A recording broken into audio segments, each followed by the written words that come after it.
Bristol Motor Speedway, the world's fastest half mile. And despite straightaways barely 200 yards long, it's a very fast racetrack.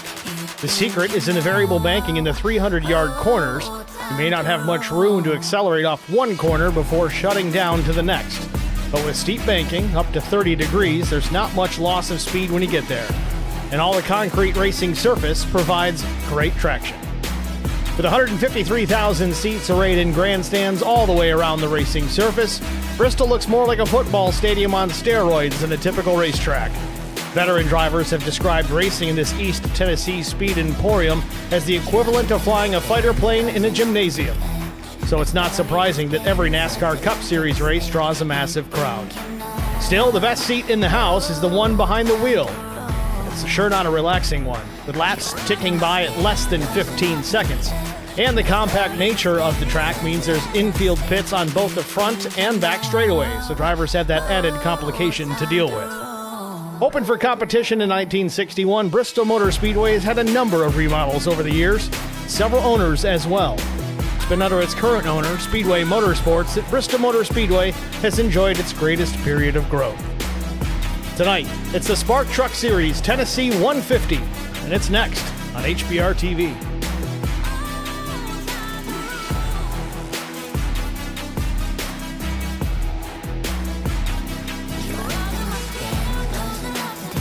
Good evening, everyone. Welcome to the virtual Bristol Motor Speedway for the Tennessee 150 Spark Truck Series, race number 6. 150 miles the race distance here tonight, 69-degree ambient temps. 29% humidity, actually rather dry for Tennessee this time of year. Partly cloudy skies, 4-mile-per-hour breeze that you won't feel down trackside, and a 77-degree track temperature. Drivers have a 70% fuel load on board this evening, and 2 sets of tires over the wall to work with. No fast repair, 1 green-white checkered finish if it comes down to it. But man, these guys have been so clean this year, I don't foresee that being an issue or even necessary. But hey, you never know. That said, practice just about wrapped up. 30 seconds remain in the session. Fastest on the track with a 14.444. It's the 96 of Nick Lucci. Man, he's been fast all season long. Snake bitten on the win column up until last week. Finally picked up that race win.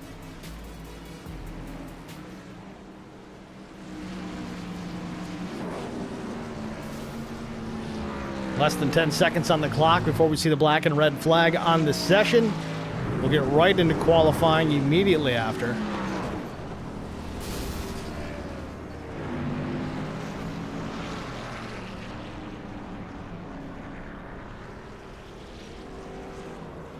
There it is, clock at zeros.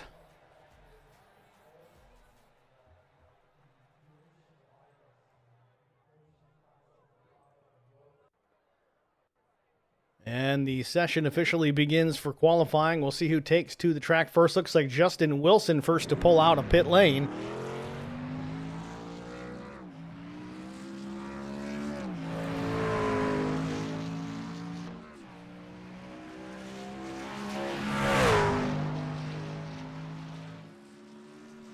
Whoa, real loose on the exit of 4. That's going to kill his first lap, but I think lap 2 may be faster anyway. Wilson gets the fence. That's going to negate lap 1 for sure. He may just go back to the pits and try again. Check over with Johnny Rapp. He's out on the speedway.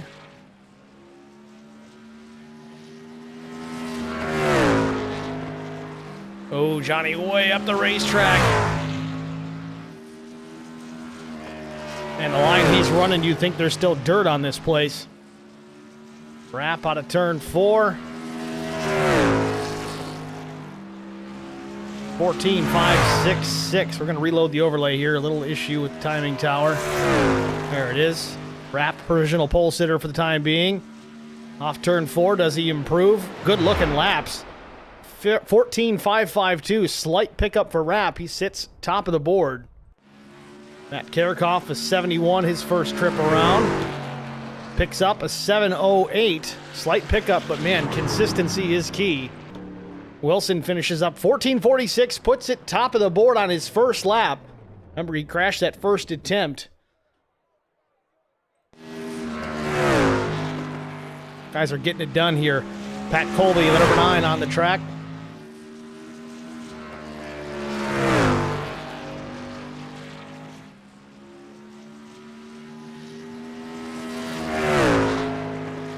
14.906 for lap 1. He might have scraped the wall there. It might negate lap 2. We'll see.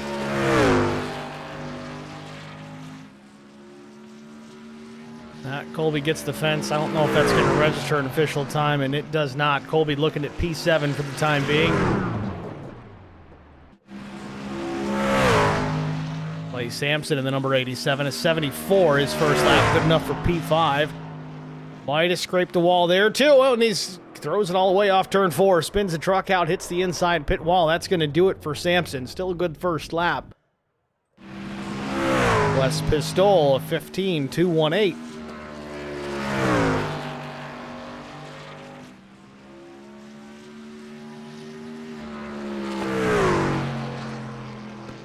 $14.591, good enough for fourth quick. Big pickup on lap 2. Scott Tompkins, a 2:04 on his first lap around turn 4 here. A little wiggle, might have got the wall, but it counts. 14.777, no, 7.72. Tompkins, 12th quick. Ryan Ropes just finishing up his second lap, or no, just starting his second lap, a 15.34 first time by. Good enough for 20th. You can see the pickup we see here. Arcs the center of the corner, comes back across the line. Might have got the wall at some point. Cameron gets the wall. 17.038 on his only official lap. Nick Lucci takes the green.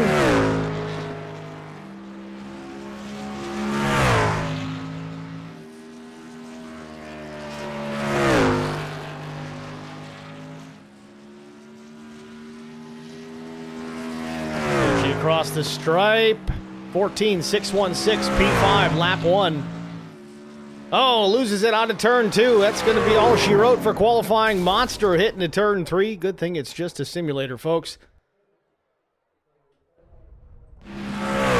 Peter Stewart, the number 94.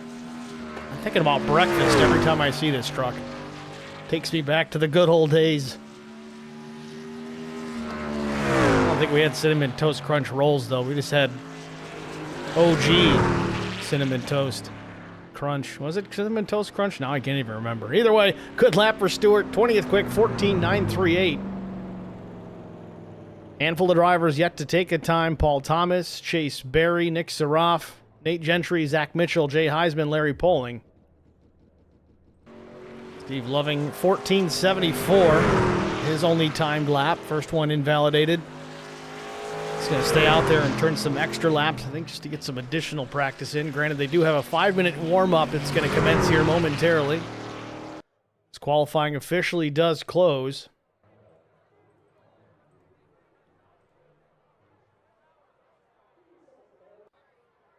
So Justin Wilson's going to take the Evan Pienta Designs Pole Award. We'll get to our starting grid here after the 5-minute warm-up session. Again, for tonight's Tennessee 150 at Bristol Motor Speedway, race number 6 on the season. Thank you guys all for checking in and tuning in here this evening. If you haven't already done so, go ahead and check out the link in the description of the video for the Goon Squad Fans Choice Award. There's a link there. You can fill out the information, pick your favorite driver, who you think deserves that Fans Choice Award the most, a prize to follow to the selected driver at season's end.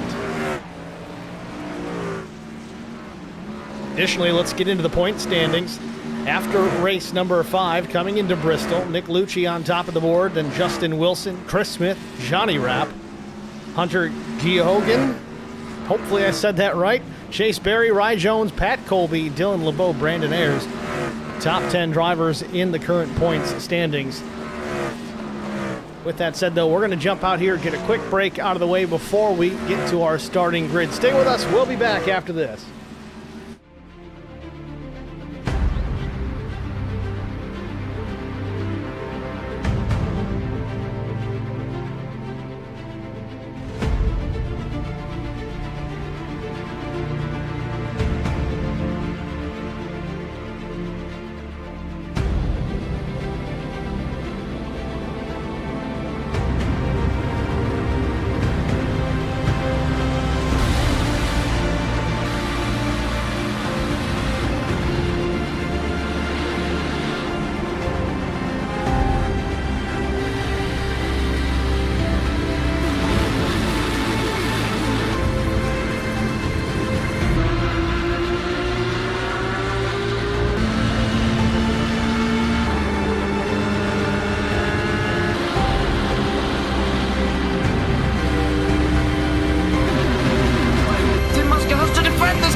outside. Reynolds is trying everything. The kitchen sink is being thrown at it. They're leaning on each other. Coming into turn number 3. It's going to be a drag race through 3 and 4. Coming back to the line. Here comes Frisch on the bottom.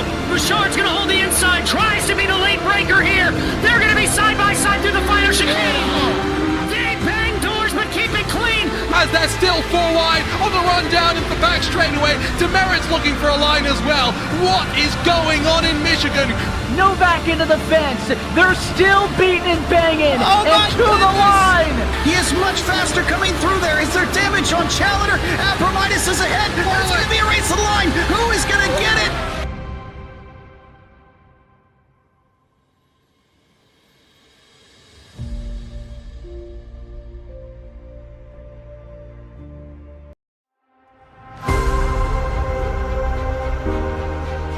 Gonna try and stop Smith. He drops down below, throws the block, up the racetrack, throws another block.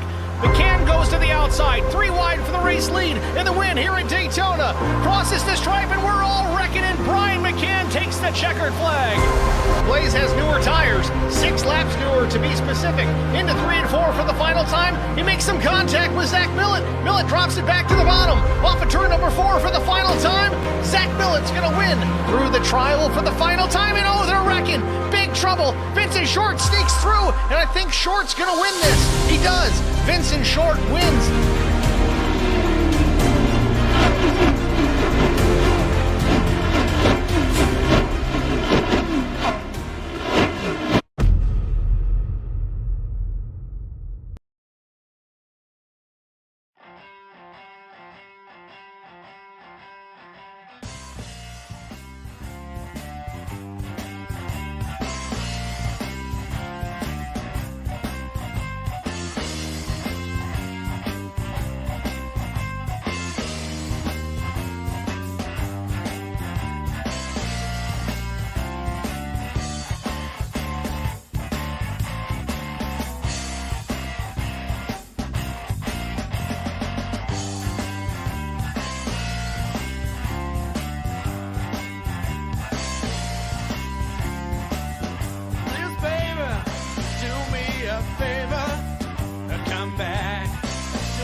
Back at Bristol Motor Speedway for the Spark Truck Series Tennessee 150.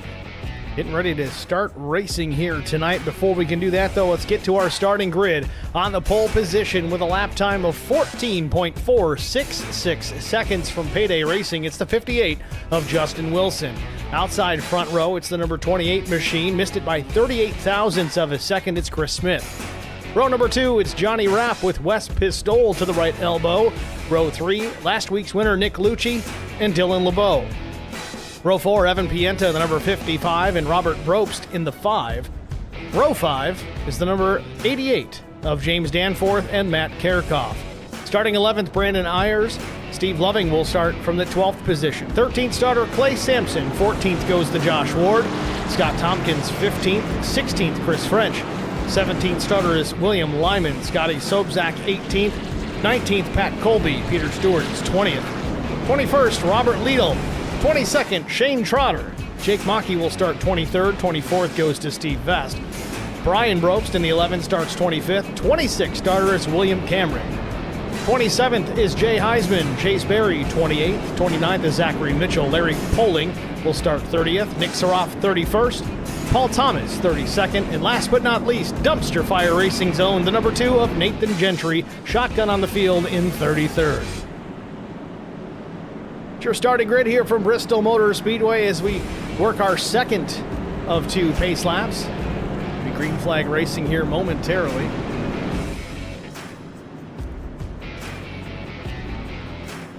Drivers again with a 70% fuel load on board and 2 sets of tires available over the wall.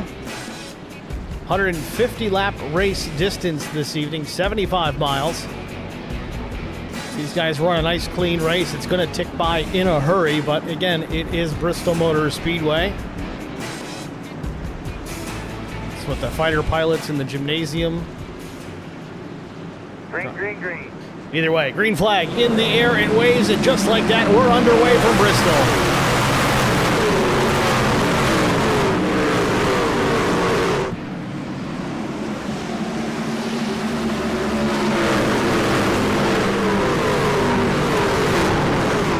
Oh, trouble. We got trucks in the wall off turn number 4 already. Multiple trucks involved at the end of lap 1.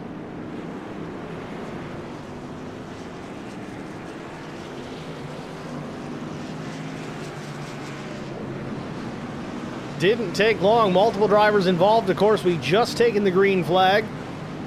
Clay Sampson, Scott Tompkins, Zach Mitchell, Jay Heisman, Chase Berry, Nate Gentry, Paul Thomas.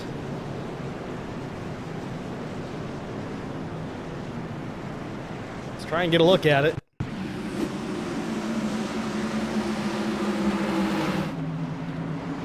The 16 of Ayers goes around. See, everybody else just kind of piles in. There's not a whole lot you can do about it.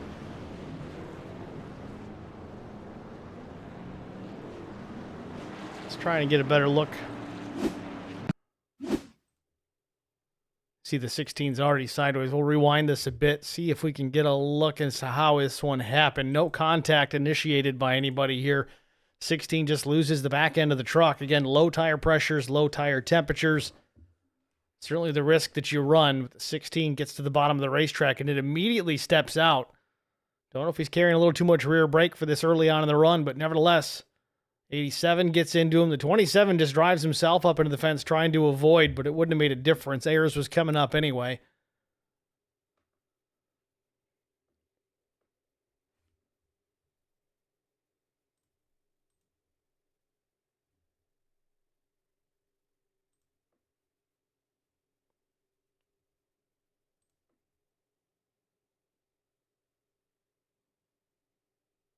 Chase Berry just trying to thread the needle there. And the 23 machine apparently gets up on his roof. That's Zach Mitchell. Ends up landing on all fours.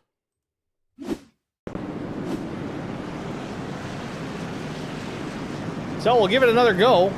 5 laps in. We've only got maybe 3/4 of a lap under green. Hopefully it knocked off the nerves a little bit from these guys and they can get out there and get after it, get a nice long green flag run in.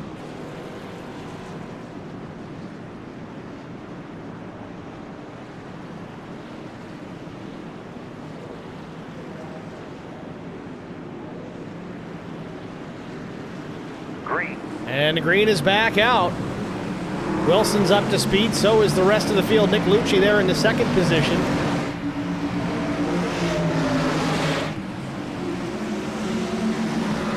Lucci goes to the bottom here looking for the race lead already. Wilson up the racetrack. Lucci's got a nose underneath. Slow truck the 9 of Pat Colby goes way down the bottom of the racetrack to give the leaders some racing room. Wilson might have scuffed the wall off turn 2 just slightly, but maintains the top spot. Meanwhile, the battle for second, Dylan LeBeau, Nick Lucci side by side. Seems that the top side is the fast side, at least for the time being. Everybody's starting to go up to that top lane to build some momentum, but the caution is out yet again. 25 involved in this one. Driver still piling in. I'm really concerned about. Caution number 2 on the Speedway.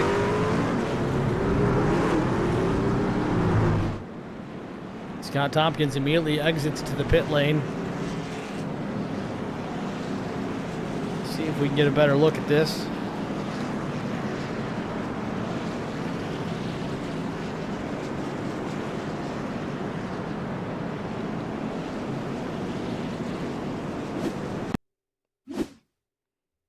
Same situation. Tompkins just loses it without help. Same as we saw with Brandon Ayers. And then the Ford just piles right into him. William Cameron. Happens in a hurry here at Bristol.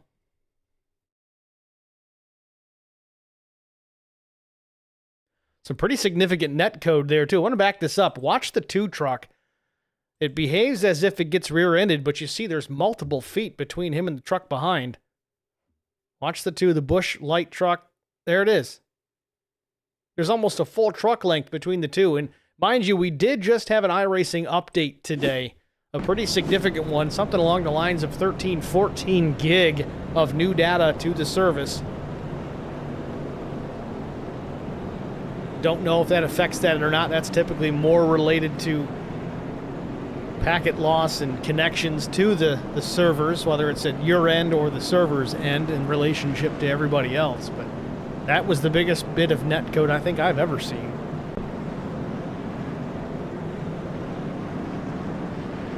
So 11 laps in. Justin Wilson still the leader. Nick Lucci second. Dylan LeBeau is third. Chris Smith, Johnny Rapp the top 5. Lucci had some real quick pace early, got alongside Wilson quickly on that last restart, but was not able to pass and get clear, and quickly found himself under attack from Dylan LeBeau, the number 99 machine.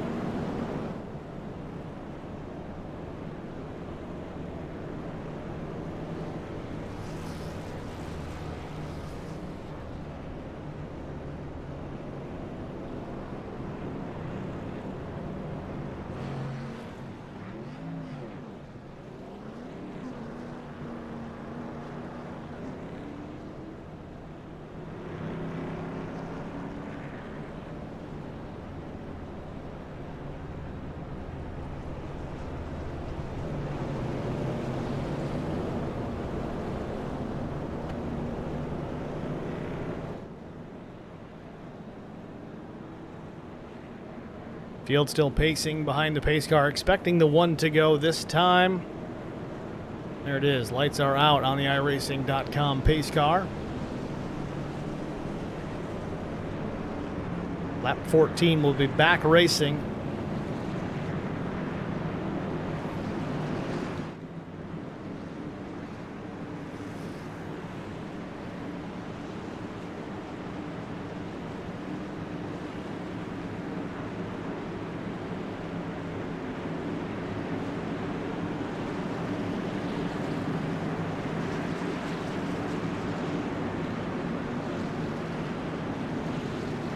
Pace car is in. Green flag. And green is back out. Wilson with a good jump yet again. Lucci on the gas. Chris Smith to the outside. LeBeau slipped back to 4th. And Lucci not wasting time. Right there to the tailgate of Wilson. Down the backstretch. Now dives down to the bottom of the racetrack. Turns 3 and 4. Side by side out of turn 4. Lucci's, I don't know. He might have led that lap. I don't know. It was close. But either way, he's still battling with Wilson. Still side by side out of 2. Chris Smith with a big run down the straightaway. Looks top of the racetrack for a peek around the 58, but nothing doing just there. Back at 1 and 2. Battle for the lead still hot and heavy. Lucci and Wilson side by side. Down the back yet again. Lucci not giving up. Wilson not willing to concede the space. Watch these two battle quite a bit this season. Wilson's come out on top. Lucci's come out on top last week.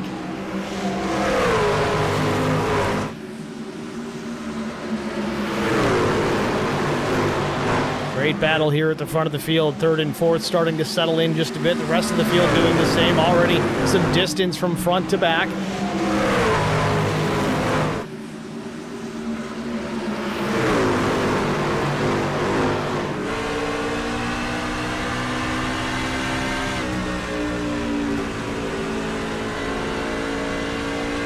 Oh, a little bit of a moment there for Lucci. He has to lift out of it considerably. Loses a spot, maybe 2.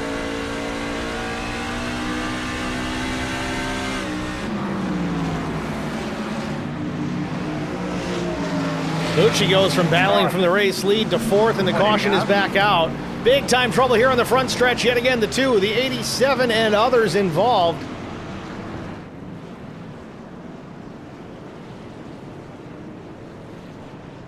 '60 is Steve Vest facing the wrong direction here, just shy of start finish.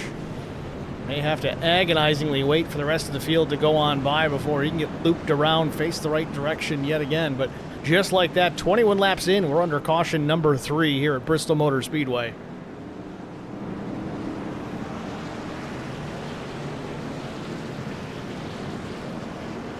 Let's get a look at it. And it's hard to tell, but it looks like Vest started to lose it out of the corner by himself as well. Just a little early on the power, a little too aggressive on the power. Other drivers coming into this after the fact. Tell you, this new tire model on these trucks, throwing a curveball to a lot of these drivers, especially on this short, high-banked racetrack at Bristol Motor Speedway.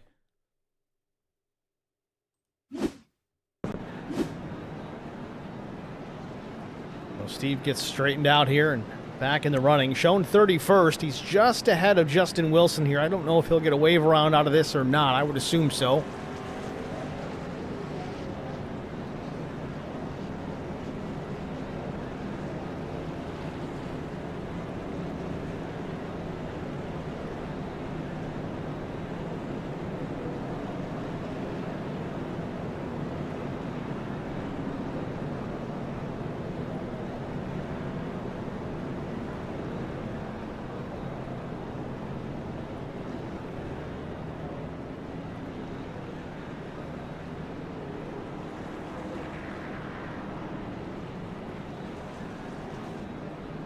Once the lights on the pace car go out, that'll be 1 to go. Vest should get the wave by.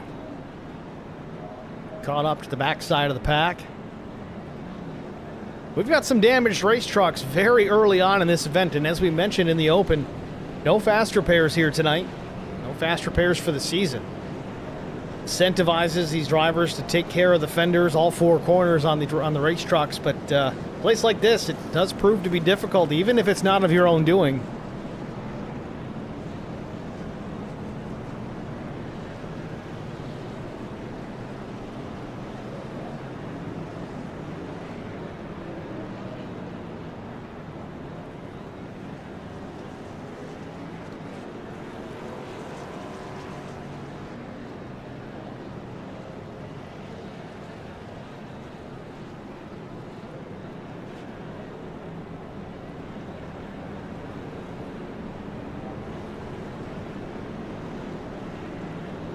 So there it is. Lights are out on the pace car. We should see Steve clear. There he goes. He's going to hustle to get back around.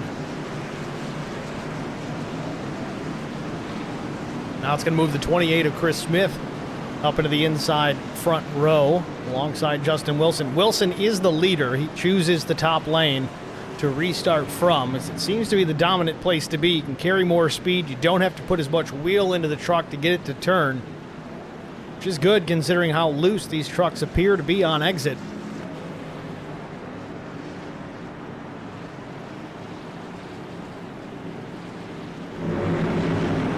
Pace car is in, green is in the air. Wilson fires. I don't know if he caught Chris Smith sleeping, but he lost a truck length, maybe 2.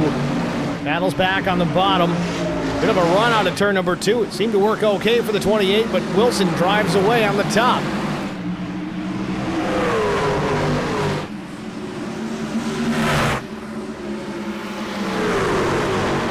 Smith not willing to let Wilson get away. Gets a nose alongside for a moment. Back to the bottom of the racetrack, still there. Wilson not quite clear, but he's okay being in that high line. Lucci back in the mix. He runs third now to the outside of Chris Smith by just a hair. Dylan LeBeau and Wes Pistol. Evan Pienta coming into the picture as well in 6th.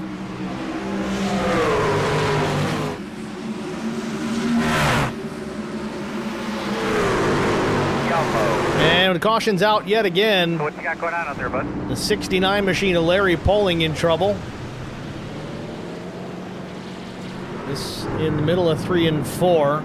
Might have been a single truck incident. We'll see if we can figure that one out.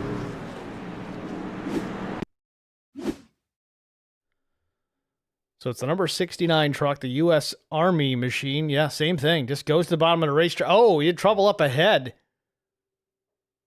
4 and the 44. William Lyman precipitated this. Might Might have caught some guys off guard getting on the brakes a little heavy. The Ford didn't appear to have hit the brakes at all. I'm going to ride on board with William Cameron here. We'll back this up a bit.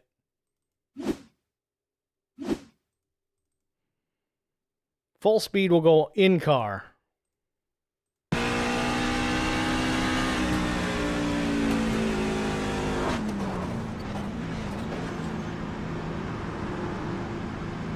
I mean, Cameron lifted a little bit, but I think that's about it.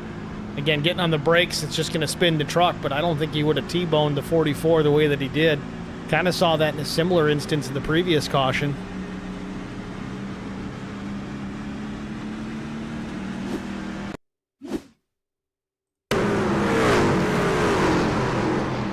Kind of looked like Blaney running into Truex Sunday at Darlington.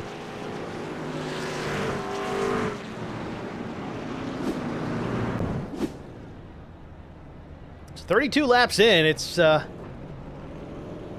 a little exciting here. Fourth caution, 32 laps in.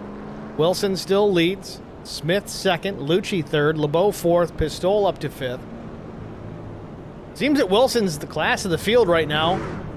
He's able to control these restarts. Chris Smith able to drive underneath but not get around and pass. Now that might just be a matter of what lane the truck is running in. Curious to see if we get a long stretch of green flag, what the worn tires do as the track ages or rubbers in. Track surface does change. The grip levels do change top to bottom.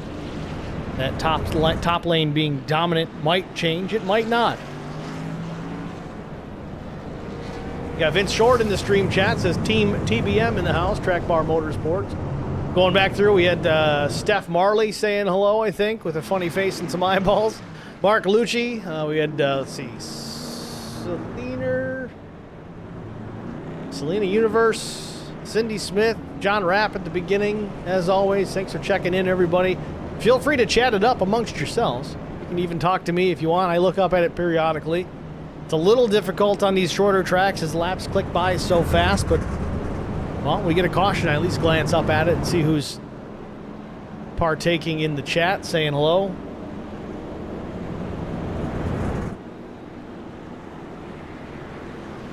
Makes me feel important when you say hello. Doesn't mean that I am. It just makes me feel that way. All right, I'll shut up. Pace car lights are off. Getting ready to go back to green yet again. We're going to try this restart thing for the fourth time this evening. 34 laps in. It'll be lap 35 when we get back to start-finish. Justin Wilson, Chris Smith, Dylan LeBeau, Nick Lucci, Evan Pienta, Wes Pistol, the top 6. James Danforth, Josh Ward, Chris French, Matt Kerkhoff, the top 10. Pace car is in. Green flag, green flag.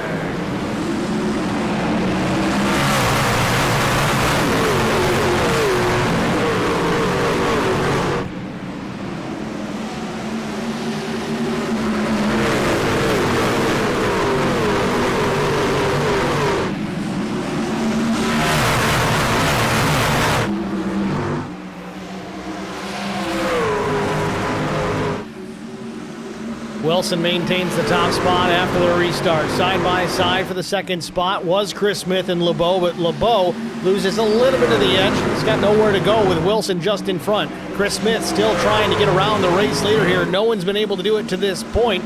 Wilson maintains the top spot. I think Lucci might have got one lap led early on, but by just an inch or two. Wilson knows where that truck wants to run, and he's keeping it right there up top. Carries some momentum out of the corner. Just enough to stay out in front of the 28 of Chris Smith. Smith trying for all he's worth to get back around.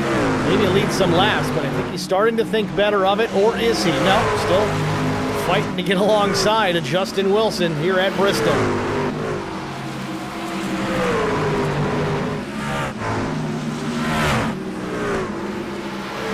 We had Scott in the stream chat says, well, that was beyond interesting as the caution comes out yet again. Big time trouble here in turn one. Pace car even getting a piece of it. I'm just curious here. I mean, Scott made a point, says league race and an update not playing nice tonight. Just curious to see how much of that is tied into that update. We made note of it earlier with that significant amount of netcode early on, almost a whole truck length. One truck getting rear-ended by a truck that wasn't even there. It does tend to happen. It usually works themselves out. They'll put a patch in here pretty soon if that really is what's causing all this. The fifth caution of the night, 41 laps in. Let's get a look at it. 87 is Sampson, makes a little bit of contact with the 67 of Nick Saroff, but there was an incident up ahead that precipitated all of this. Saroff just drills the 53.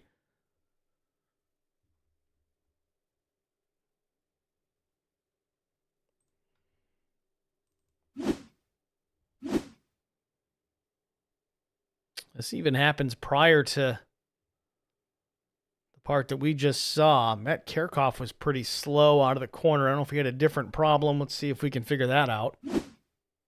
Yeah, there's already some contact. Aha. Here it is. All right.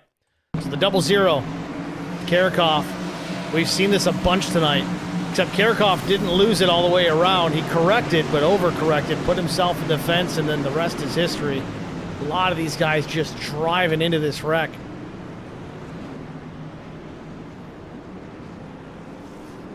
Hold the brake, hold the brake. It's easy for me to say up here in the booth, and again, I give these guys a little bit of the benefit of the doubt here. It's Bristol Motor Speedway. It's a half-mile, high bank, short track. They're moving at this place. In a wreck like that, there's so much going on. You're looking at this truck, you're looking at that truck, you pull down the bottom of the racetrack, you think you've got them clear, and then you look out the windshield, and all of a sudden there's somebody broadside ahead of you that you didn't even think was down there.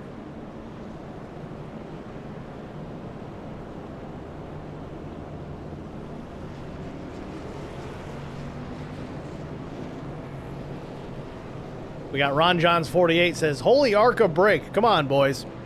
As much as I wanted to say that, too, it does seem that this update is causing some issues. I can't necessarily fault all these cautions on that, but possibly a couple of them. We've had a few guys just lose it all by themselves, so it's not like you've got guys that are being overly aggressive. We've seen a great battle here at the front of the field with Justin Wilson, Nick Lucci, and now the same with him and Chris Smith. I don't know if the tire model was updated for the trucks. I really haven't looked at the release note, so there could be a lot of different things going on. Factor in 30 trucks here at Bristol. It's not an easy track to get around as it is, especially in a crowd. We'll get through it. We're already almost a third distance anyway. The good news is this keeps us on air a little bit longer. Imagine this race, if it was green the whole time, we'd probably be done already. What fun is that?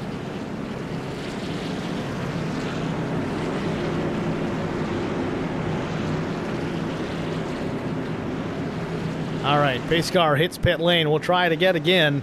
Wilson waiting to go, and he fires. Lucci times it well and gets alongside Chris Smith. Wilson leads into 1 and 2, and yet again, Smith to the inside, pulls close to the 58, but not quite enough. He's got a battle with the 96 of Lucci now. Dylan LeBeau closes to the back bumper of the 96 as well. He wants a piece of that action. Wes Pistol, Evan Pienta side by side in behind them. Caution's out. And the caution's out again. One thing for sure. What do we got? What do we got? Everybody on the racetrack will be pissed off at somebody else on the racetrack before this race is over with. Trying to find out who it may have been. It could be the 5, Robert Ropes, who's a little slow, but maybe he's just slowing for the yellow. Let's see if we can find it.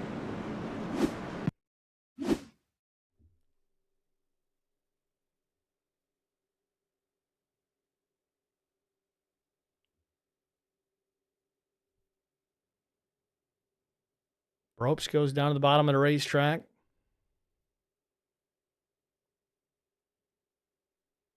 Again, we're watching this at quarter speed, folks. See, it says he crashed, but I don't see... It looked like a crash to me.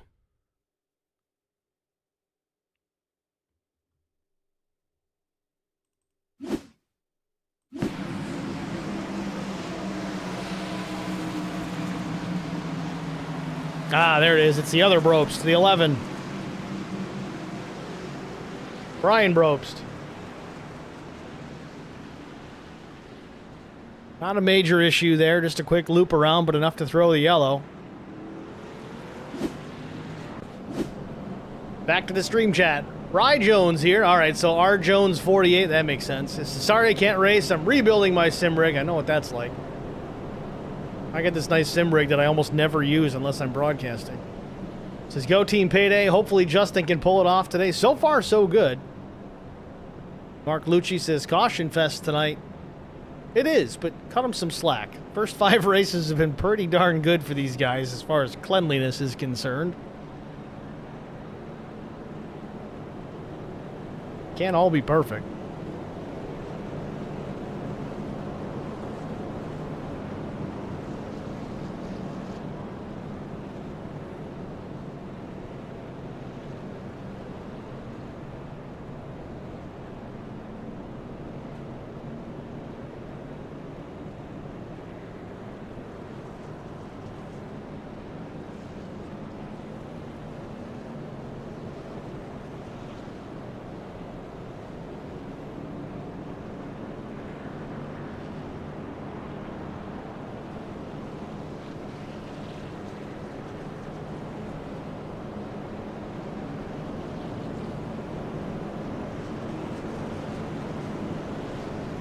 Just past 1/3 distance here at Bristol Motor Speedway. Wilson, I think, has led 50 of the 51 laps. Again, can't 100% confirm. I think Lucci was able to sneak to the line first for just a brief moment early on in the race before our first caution, I believe. First or second.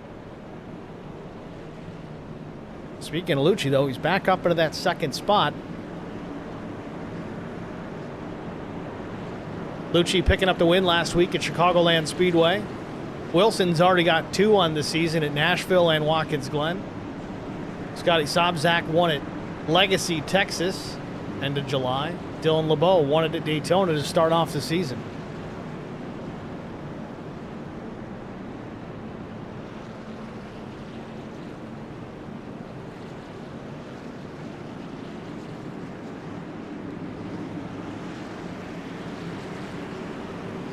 Try it again. Pace car is in. Green flag. Green is in the air. Wilson on the gas.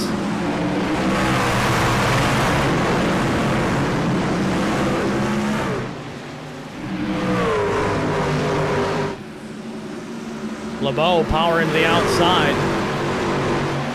It's interesting watching these guys race around Bristol Motor Speedway. It's almost as if the draft is playing a part. Wilson's fast. He's able to maintain the lead, but he cannot get away from these guys. Granted, the cautions aren't helping with that scenario.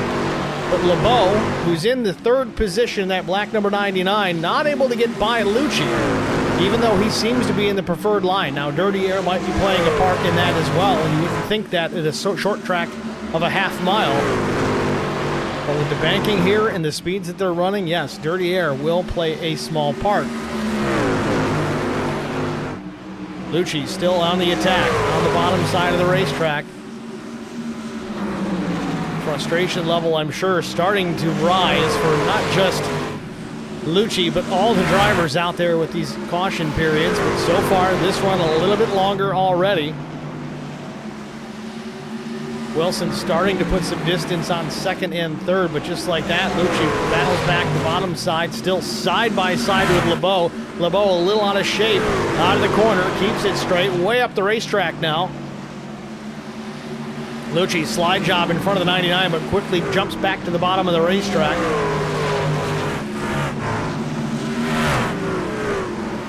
Now LeBeau under fire. Chris Smith trying to take back the 3rd position.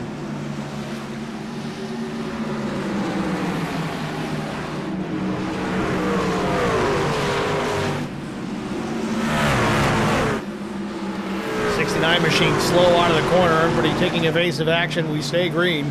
Evan Pienta almost got right into the back.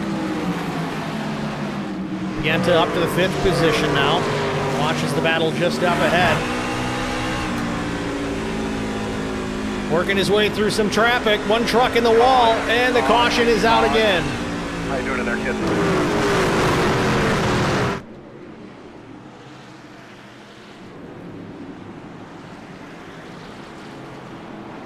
Shane Trotter, I think it was. Trotter in the pits. I think that may have been the truck that we saw up in the fence as we rode on board with Pienta. Let's see if we can get a look at it. Ooh, Lucci might have got a piece of him. We didn't catch that. Let's back this up a little further and maybe try to get a different angle. Trotter really got it in the fence there, but tried to keep it up to the top of the racetrack. We'll go nice and slow, quarter speed. Oh, he already had an issue out of 4. We'll go further back. All right, this starts ahead of him. Steve Vest, 60. Don't know what. I'm going to go back and watch that, but there's the contact. And the 94, Peter Stewart coming through in the Cinnamon Toast Crunch machine. He may have avoided. We'll go normal speed here. You see Trotter damage the right front suspension. He's way up in the fence. I don't know if Wilson made contact with the 18 or not, or if the system thought he did with the net code, but he definitely got into the safer barrier. Want to go back and see what happened here to the 60.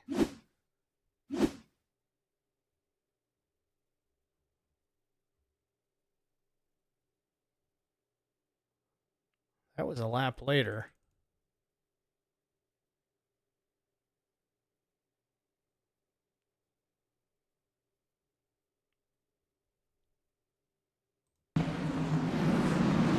Yeah, so Vest just loses it again on the bottom of the racetrack, saves it, dirt tracks it through, but then an overcorrection, and that's where the 18 gets into him.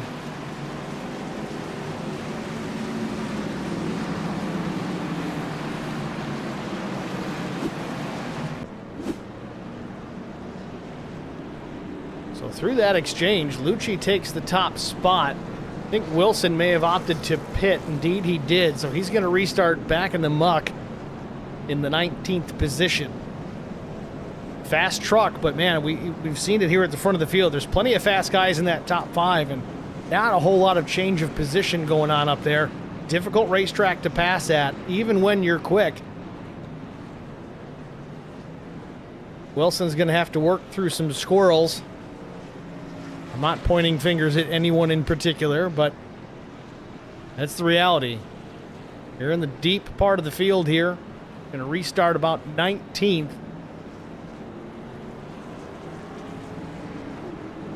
It's going to have to tiptoe through.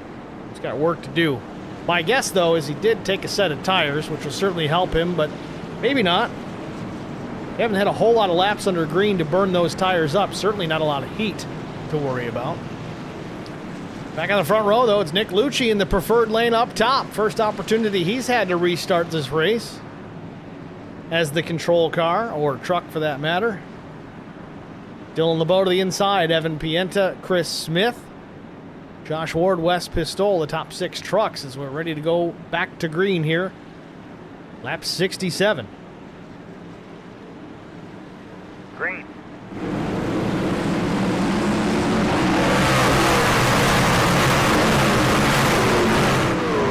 Lucci with a great jump. The battle once again behind him. Second place, Evan Pienta.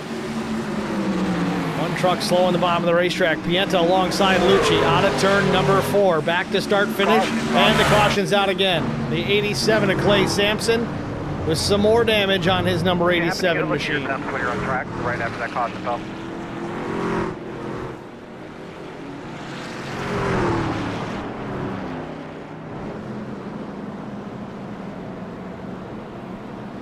The hauler's going to be a busy place after this one tonight.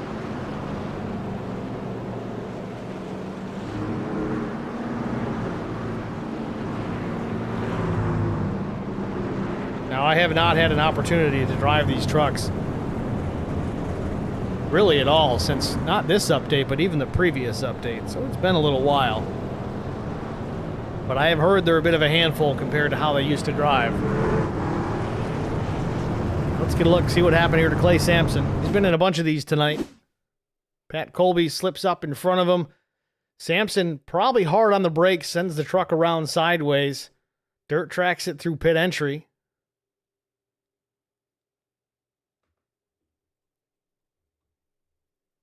Vest getting a piece of this as well. Not a lot. But I think it may have started here with the 9. So we'll try and get a look from his perspective what it looked like. All right, so Colby gets into the 80. They were 3 wide for a brief moment, so that's not going to help. I think a lot of these guys just jumping on the brakes, trying not to drive into anybody. They're losing the rear end with the rear brake bias set to the back as much as it is. They're doing that effectively, the rear brake bias, to help the truck turn on entry to the corner. They may not be using the wheel a whole lot, to be honest. One of the best drivers out there do most of their steering with the pedals. Now, those of you that don't drive race cars or simulated race cars or trucks might be thinking, what? Steering the truck with the pedals? How do you do that? It's a little harder to do it with the throttle in the truck just because it doesn't have a ton of power, but it can be done. But it's more so with the brakes. You dial in a lot of rear brake percentage, you bias it to the back of the truck, and it tends to rotate on the brakes as you get into the corner. Yes, you got to use the wheel, but the more rear brake you put into it, the more it wants to come around. It also slows down a little better. You want to dial a lot of rear brake into them on a road course as well, because you can really be late and aggressive on the brakes. But you do run that risk, spinning the truck out, wheel hopping it especially in those cases. Don't run into a whole lot of wheel hop at the short tracks. But as we've seen tonight, you can certainly get the truck sideways. Tilla and LeBeau, I'm riding on board with the 99 right now. The Evan Pienta Designs truck with Evan Pienta at the controls. With the stare of Dale Earnhardt on the rear spoiler. Love it. Getting ready for a restart yet again. Lucci in control. Pienta to the bottom. Green flag. There's the green yet again. Pienta doesn't fire. LeBeau almost runs him over. Don't know if Pienta spun the tires or just didn't go. Either way, Lucci out of a cannon. Pienta at the bottom of the racetrack, though. Chris Smith to the outside. Almost contact, if there wasn't any.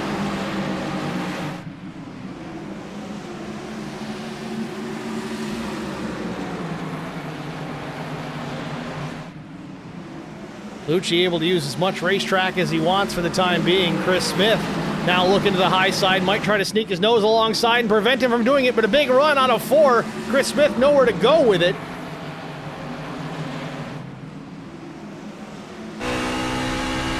On board with Nick Lucci, looking back at a hard charging Chris Smith. Chris is fast, just ran his fastest lap of the race, a 14:77. And he's alongside Lucci. Caution, caution. And a caution comes out, saves the 96 from losing the race lead. Well, I think Chris Smith had him set up and dead to rights. Caution comes out again. Looks like Robert Liedl involved in this one. 80 truck trying to get righted yet again. We'll see what happened. Catching it early here, actually a little late for that matter. We'll check a different moment in time. Here we go. This ought to show it.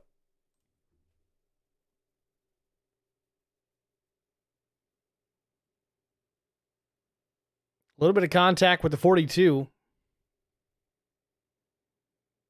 Sends Robert Liedl to the inside pit wall.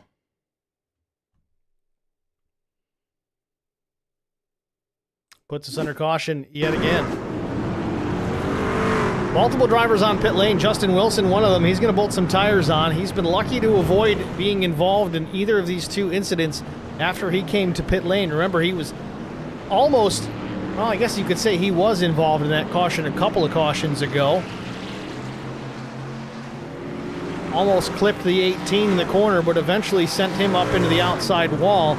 Might have had some damage. He did spend a little time repairing that, but now he's bolted on a set of tires.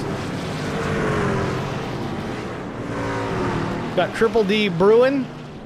Says rough night with all the cautions. Yes, it's a rough night for sure. But I'll tell you, this is the first one of the season it's been like this. These guys have been spot on and clean as whistles. the first 5 races so far. So if you're new to watching the series, don't be discouraged. These guys can get it done.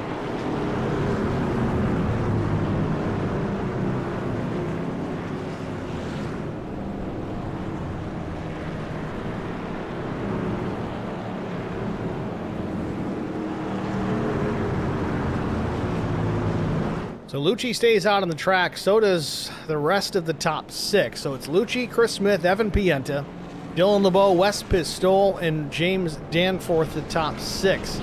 Brian Probst in the 11 runs 7th. He made a pit stop, but that might have just been fuel and maybe some repairs. He was involved in an earlier caution. Nick Saroff runs 8th. He's yet to pit. Clay Sampson, he's pitted 5 times, but he's been involved in a few of these cautions tonight. He's still 9th. Zachary Mitchell, 10th, also has yet to come down pit lane. Just past halfway, lap 80 up on the board, our 9th caution of the night.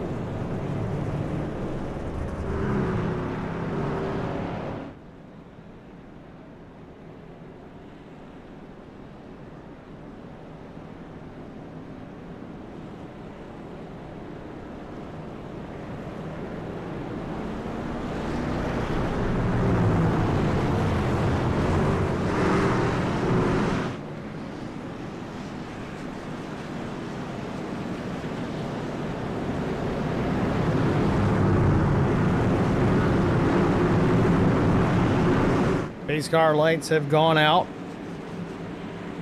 These guys are going to need a break after this, and lucky for them, they're off next week. It'll be 2 weeks before you see us again, and that'll be at Dover Motor Speedway. It's like Bristol, except twice the size.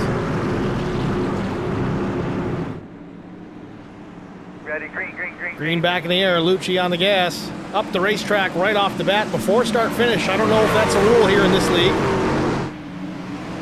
Lucci way up the racetrack, opens the door for Pienta, and Pienta takes the top spot. First pass on the bottom we've seen all night long. 55 out in front. Will he switch lanes and go topside? Nah, drops it down to the bottom, opens the door for Lucci yet again. I don't know if that's a great plan, but we'll see if it pays off. It's a bold strategy there, Cotton.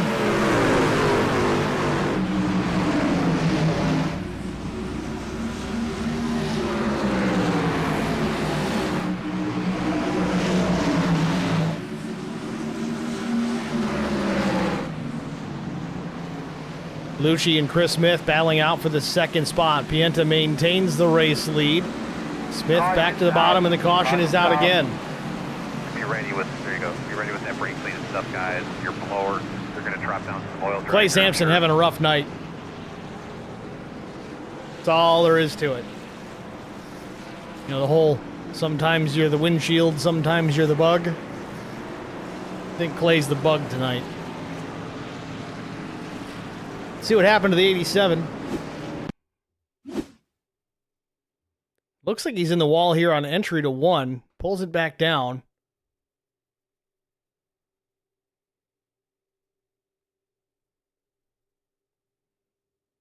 Just over-rotates on exit at 2. And again, the steep banking, even on the straightaways, it sends him right down to the inside of the racetrack. Not a major incident, but enough to put us under yellow yet again.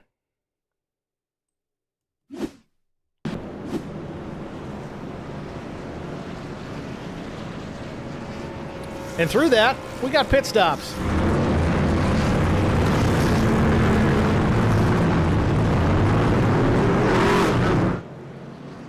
And as if Justin Wilson planned it this way, he made his pit stop that last caution, and look where he restarts.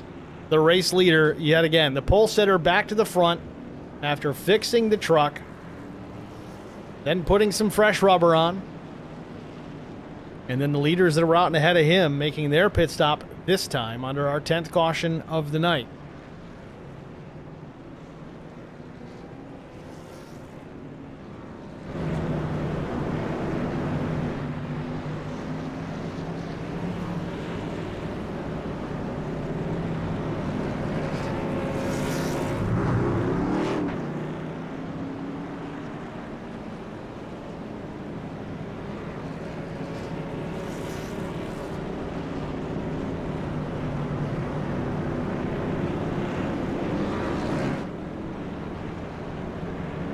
So our new top 10, so we're getting ready for yet another restart. It'll be Justin Wilson back out front. The 11 of Brian Brobst. Johnny Rapp third. Nick Saroff fourth. In fifth, it's the 5 of Robert Brobst. Brandon Ayers sixth. 7th, Josh Ward. Scotty Subzak in 8th. Jake Maki 9th. 10th position's Paul Thomas.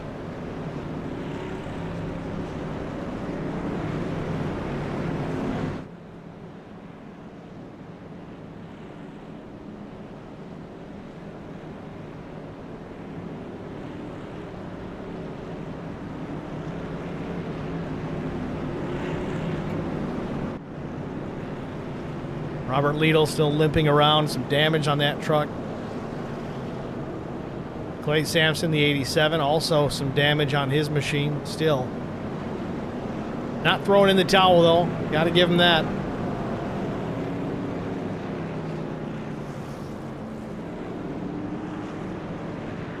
Rye Jones in the chat says, if they had a long run, this racetrack would be so much fun. Yeah, it really is. And it's unfortunate we've had so many cautions tonight, but again, it is what it is. It happens sometimes. But yes, a long run would be absolutely awesome.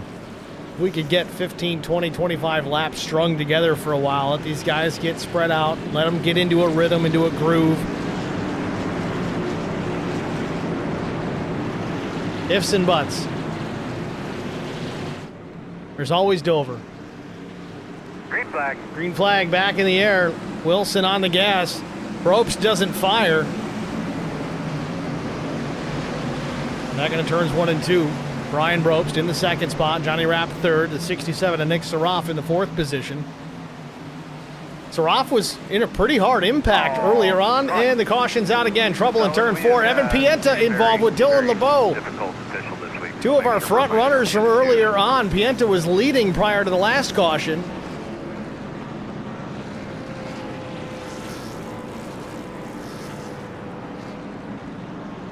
A little bit more damage on the 99. Left front wheel facing the wrong direction.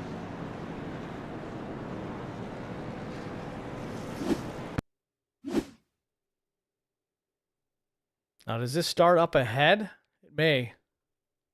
Yeah, Evan Pienta loses it on his own. We've seen that so much tonight. And Nick Lucci gets a big piece of this, too. 4 trucks involved.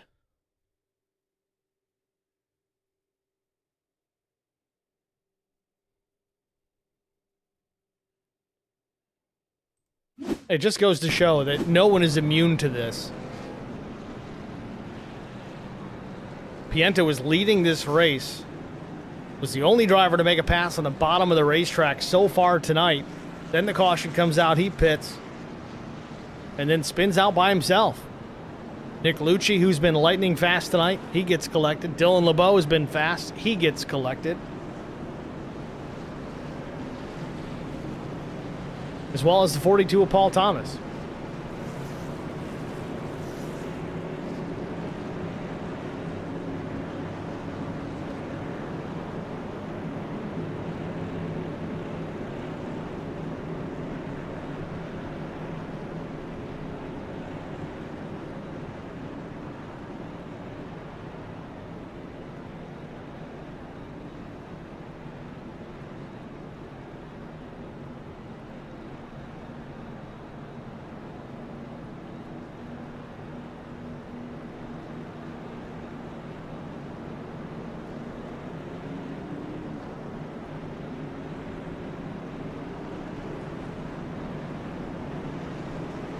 Field still working behind the iRacing.com pace car. Lights still on. Anticipate them to go out the next time by.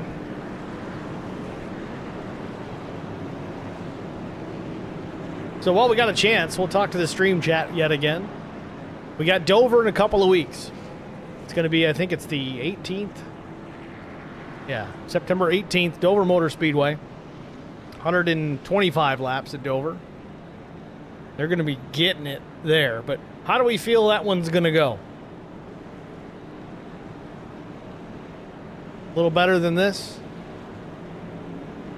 I think so. I mean, it's still close quarters and it's still concrete and high banked. And as it is a mile instead of a half mile. But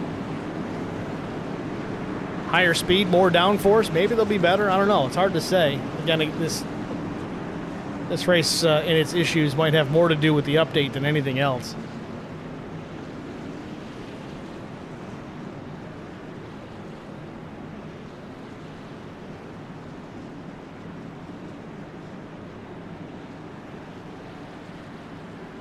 Pace car is in. Green flag.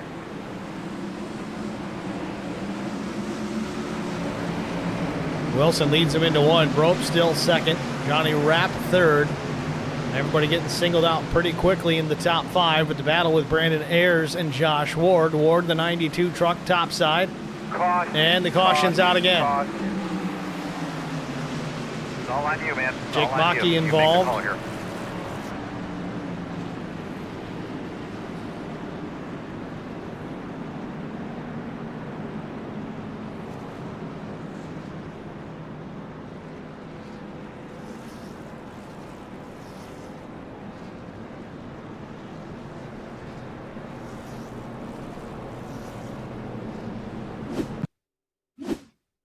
And same thing. We've seen this at least 5 times tonight already. A driver just losing it on their own, but it tends to always be on the low lane. And it's not even the ultra low. I'd say it's the middle lane more than anything. There's still probably a truck width below them. The truck just comes around.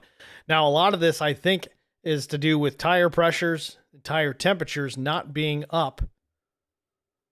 Really haven't had a long enough run to get any real heat into these tires. And a lot of these setups are kind of engineered for it to get a little bit better as you go into the run. It's not going to be perfect right off the bat. Again, we do run fixed setups. Maki in the pits, working our 12th caution, lap 100, 2/3 distance already.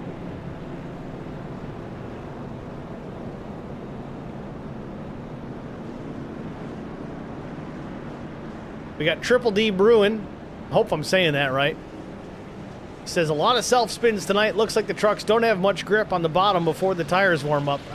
I don't know if he posted that before I said it or if it was after, but yeah, I agree.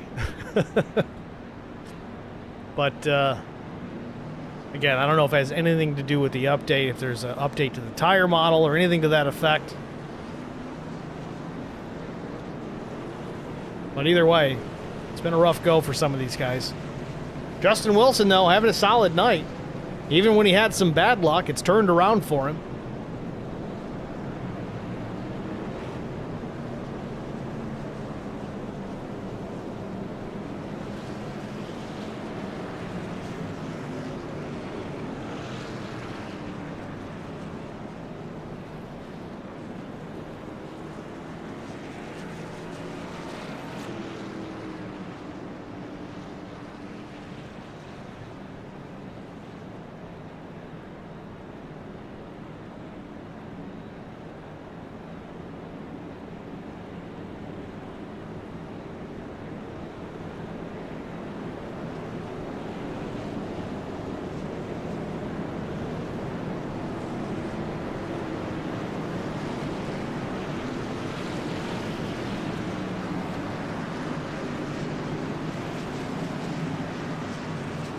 These car lights are out. We're going to go back to the green here, lap 103 as they work into turn 3.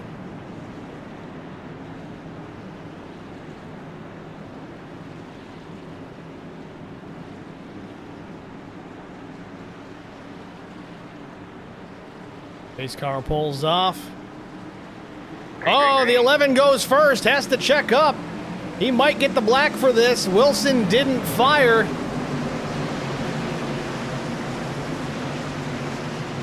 The 11 loses a bunch of spots. Do we have a wreck? Yes, we do. We got one down to the bottom of the racetrack. Didn't catch who it was. It was the 11, Brian Brobst. Again, I don't know if he got the black flag or not, but he was backpedaling big time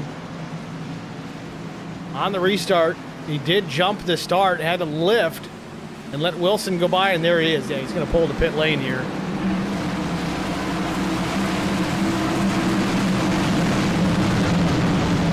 Brian Brobst restarted on the front row. Tried to time the restart with Justin Wilson. Was unable to match it. Went just a bit early. Meanwhile, back out front, Justin Wilson, the 5 of Robert Brobst in the second spot. Third is Josh Ward. Chris Smith, fourth. Johnny Rapp now fifth. I'm going to go back and watch this. Brian Brobst has issues after jumping the restart. Has to get to the inside. He was slowed intentionally, trying to let the 58 beat him to the line. I don't think that happened, so that drew the black flag. But then the 11 gets half the truck on the apron and the other half on the banking, and that's just going to send him around. So add insult to injury. The 11 hits the inside wall, then has to come serve his penalty anyway. Tough break.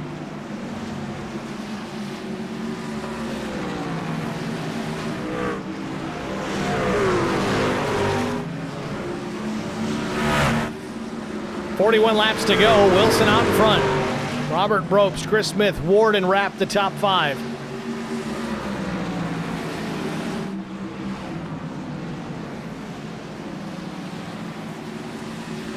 Battle for second. Chris Smith to the inside of the 5 of Brobst. On a turn 2, not quite clear.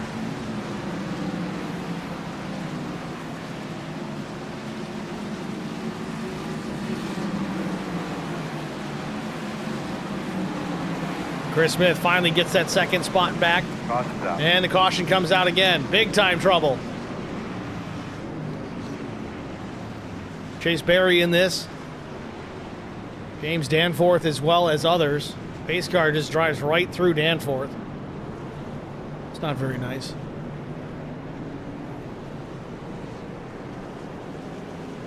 Caution number 13. Let's unpack this one, see what happened.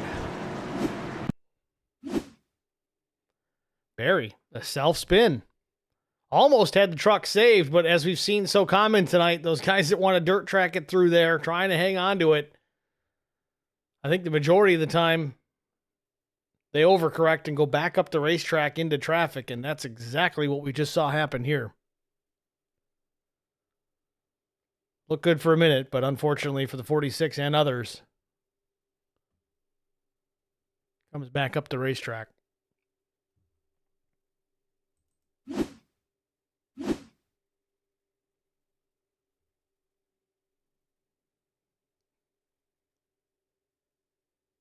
Pat Colby and Liddell.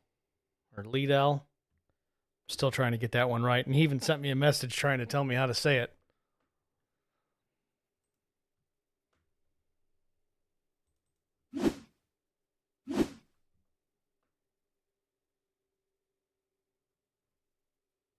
Colby and Larry Poling getting involved here as well.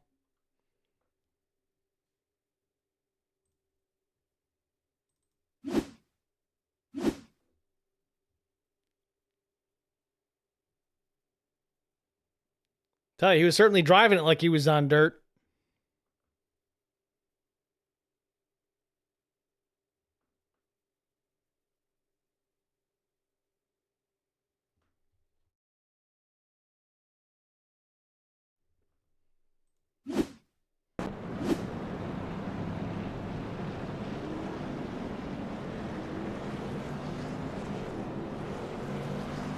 .115 laps complete. Wilson still your leader.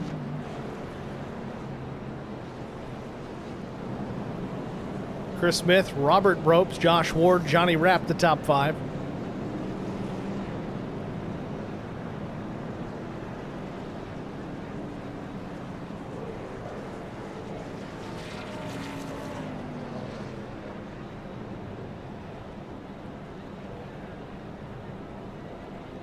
Again, coming into tonight, this is what the points looked like. Nick Lucci was out in front by 17 over Wilson. Likely to see some of that change here this evening, with Lucci working his way back through the field as he's back in the top 10. Chris Smith, third in points, second on the racetrack. Johnny Rapp, fourth in points, fifth on the track. Hunter Gehogan, again, I really hope I'm saying that right. I don't think he's in this race tonight. I haven't seen the name. He's 5th in the point standings. Chase Berry just involved in that wreck. He may tumble a little bit here. Rye Jones didn't take the green. Pat Colby's had some trouble tonight. Dylan LeBeau's had trouble tonight. And Brandon Ayers has had some trouble tonight. So might see a pretty big shakeup in the points going into the next race at Dover.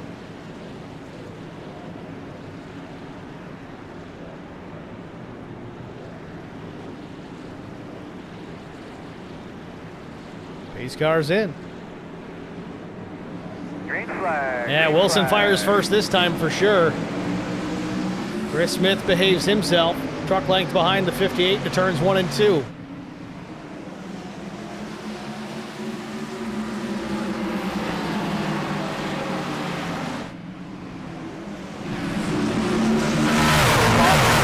we got trouble at turn 4. The 88 at Danforth is around. Do you happen to get a look at your left clear on track right after that caution stop?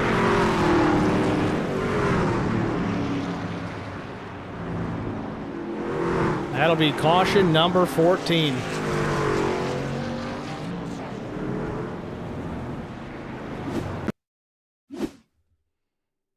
Now, Danforth obviously has some pre-existing damage on that truck, but it was another self-spin.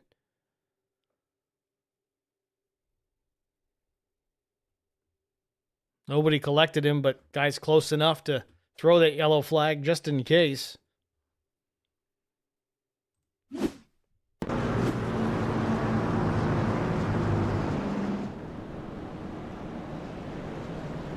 So 30 laps to go. Caution number 14. We're behind the iRacing.com pace car. Getting a lot of play here tonight. Last night's race, the Numb Thumbs Racing League, the Davidson Builders Gen 6 Cup Series here at HBR TV. We went flag to flag without a yellow. And then tonight, it's the polar opposite.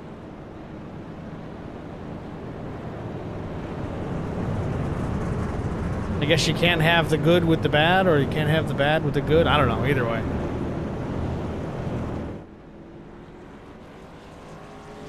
Again, you guys watching this race, I appreciate you being here and tuning into the broadcast and supporting us and supporting the league. This is not the norm out of these guys. I honestly feel there's something more to the story with so many different drivers of varying skill levels being involved in incidents here tonight. Like I said, it doesn't seem like anybody, for the most part, is immune to these problems. Trucks are a handful at this place. Don't know if the update made it worse or caused it in general, but either way, this series is, in my opinion, one of the cleanest that I cover.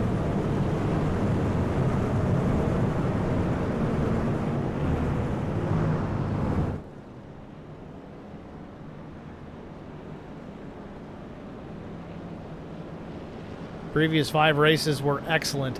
And just to go back to Daytona, we didn't have a single caution in that race, I don't think, until the very, very end of it.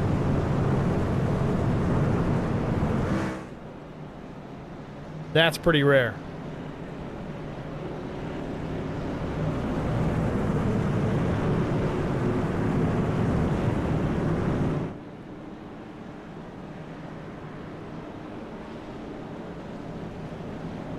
Again, if you're looking for another broadcast coming up here at HBR TV tomorrow night, we plan to cover the Lone Star Racing Truck Series. They'll be visiting Richmond Raceway tomorrow evening. Their season rolls through till December the 12th every Thursday.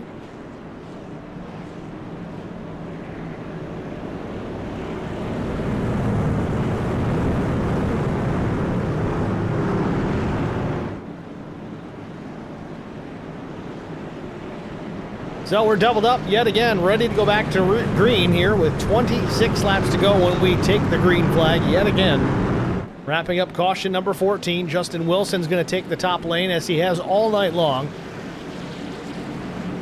Little deja vu here with Wilson and Smith on the front row. Smith's shown some really good pace here tonight. We'll see if he can do anything with Wilson as the pace car's in. Green. Green flag back in the air, and we're racing yet again from Bristol.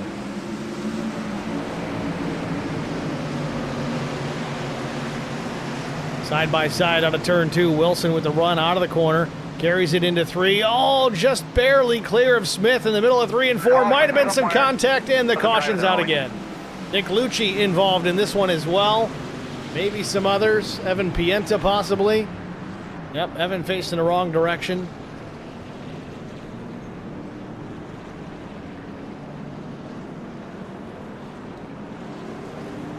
And we haven't taken a break all night, folks, but we're going to take one now. We're still going side by side in case we get back to green before we're back. But stick with us. We'll be back, hopefully for the conclusion after this.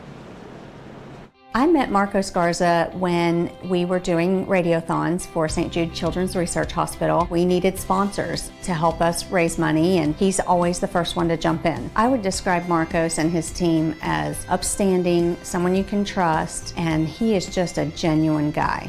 Marcos has been very generous. He has a genuine concern for people. You need somebody that cares about you. And that's what Marcos is, and that's pretty much what this firm is. The Garza Law Firm. Let us help.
Back at Bristol Motor Speedway, just after the restart, a lap in, Justin Wilson with the lead. Chris Smith second. Top two drivers starting to stretch it out from the third place machine of Josh Ward. 18 laps to go, going to be 17 next time by, and about half a lap, not even, as they're through 3 and 4. Out at turn 4, Wilson across the stripe, now 17 laps to go.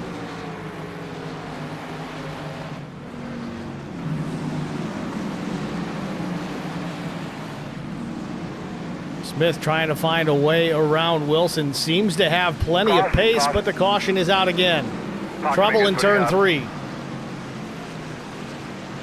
Lucci sneaking through.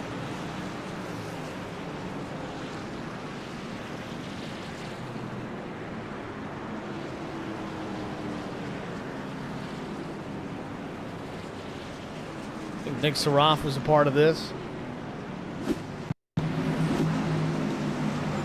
I don't know if Lucci came up or Saraf came down. Either way, they came together.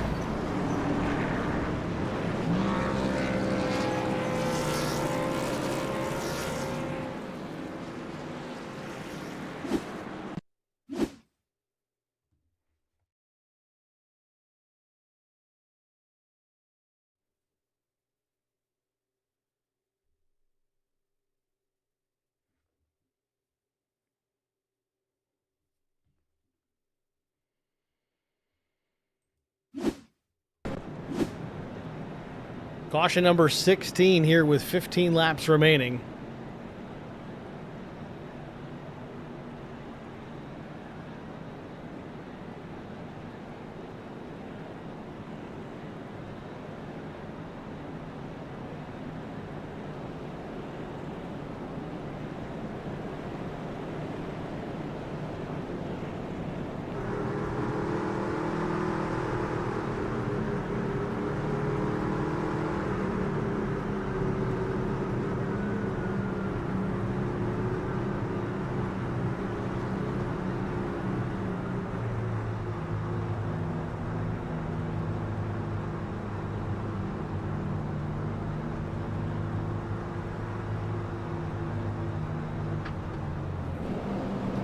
Saraf in the pits. Wilson's still going to be the race leader here. Chris Smith will be second. Ironically, it's where these two drivers started tonight's race, and they maintain those positions.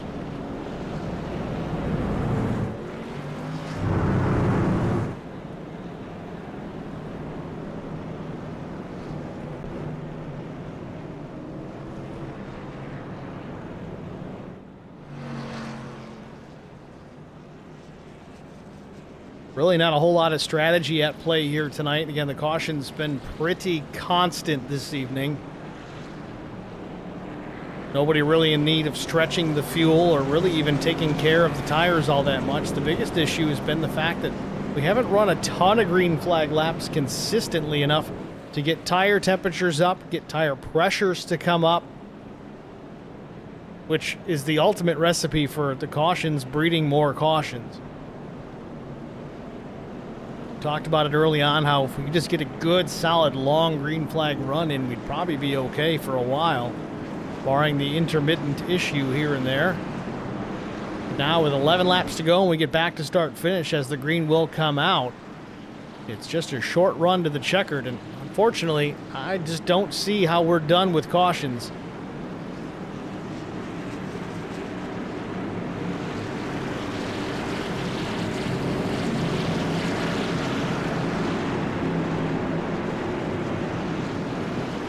Pace car pulls to the left. Green flag. Wilson on the gas yet again, gets a good jump. And we're away.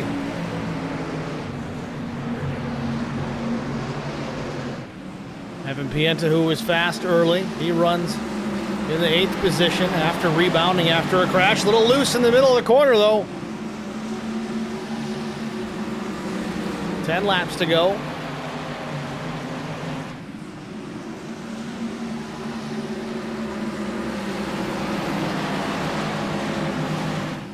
Chris Smith still battling here, trying to get alongside Justin Wilson to take that race lead, but meanwhile, Johnny Rapp working to the outside.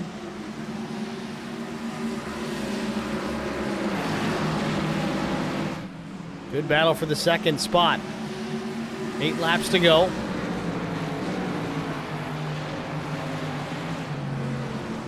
Caution. And the caution's out again. The 42 slow on the bottom of the racetrack.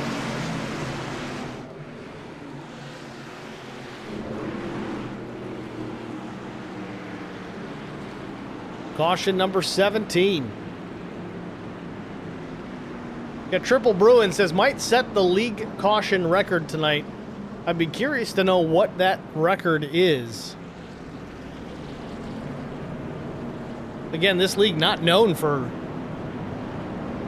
bringing the yellow out as much as they have tonight. It's kind of an oddball situation. That's why I'm just really suspect something else might be going on here, but let's see what happened to Paul Thomas just a moment ago.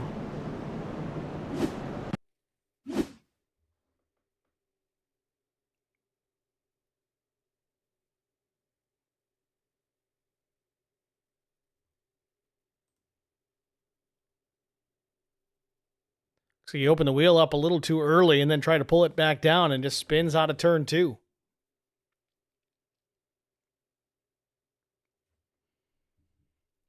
Without help. Yet again, another self-spin.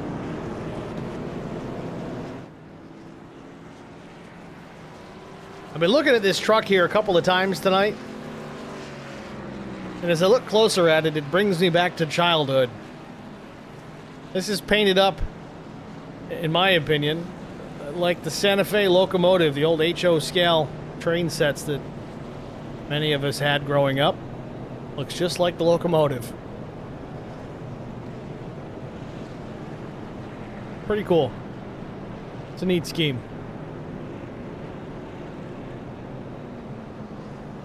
So inevitably, this race is ticking down. There's going to be,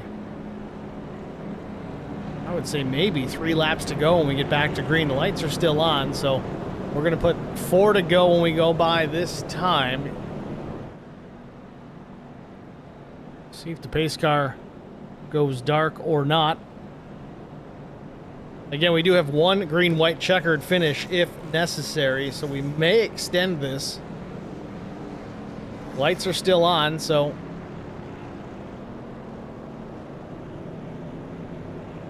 this may send us to a natural green-white checkered finish, so that wouldn't necessarily count towards the allotment of the 1. This would still put us under the checkered flag in regulation. The advertised distance of 150 laps.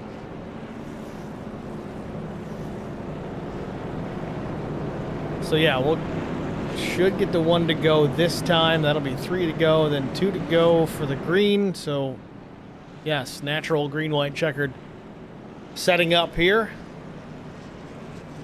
Hopefully we can get it back to the white without another incident, and if we do, we'll set it up for a little overtime. Or if we don't, for that matter. So there you have it. Lights are out. 1 to go. Green flag the next time past start finish.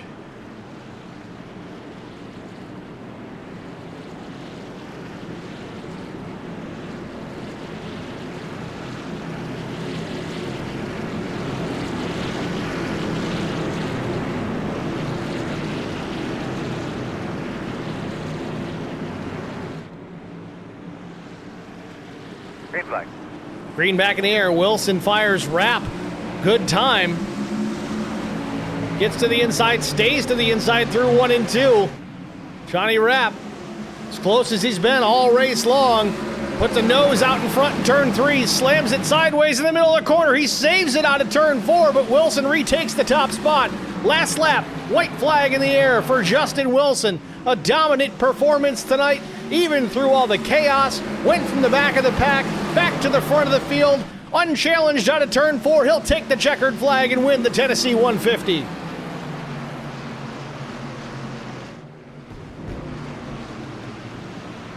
Fireworks on track, fireworks in the sky. Justin Wilson takes the win.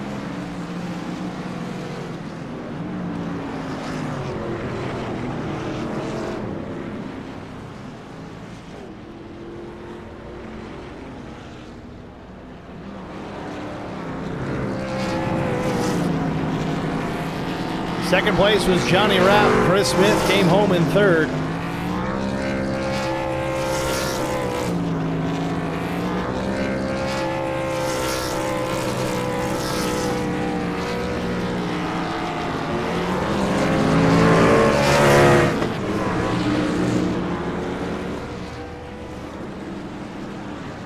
So with that, we'll step aside, get one more break out of the way. We'll be back with our top 3 finishers after this. Stay with us. We'll be right back. I met Marco Scarza when we were doing radiothons for St. Jude Children's Research Hospital. We needed sponsors to help us raise money, and he's always the first one to jump in. I would describe Marcos and his team as upstanding, someone you can trust, and he is just a genuine guy. Marcos has been very generous. He has a genuine concern for people. You need somebody that cares about you. And that's what Marcos is, and that's pretty much what this firm is. The Garza Law Firm. Let us help. Racing isn't easy, but experiencing it is. iRacing puts you in the driver's seat with the industry's leading sim racing game. Drive on laser scan replicas of the greatest racing circuits from around the world. Go head-to-head against other drivers chosen by skill-based matchmaking to ensure competitive racing at every level. Compete across all your favorite series. In officially licensed cars, engineered to deliver the most accurate driving experience possible.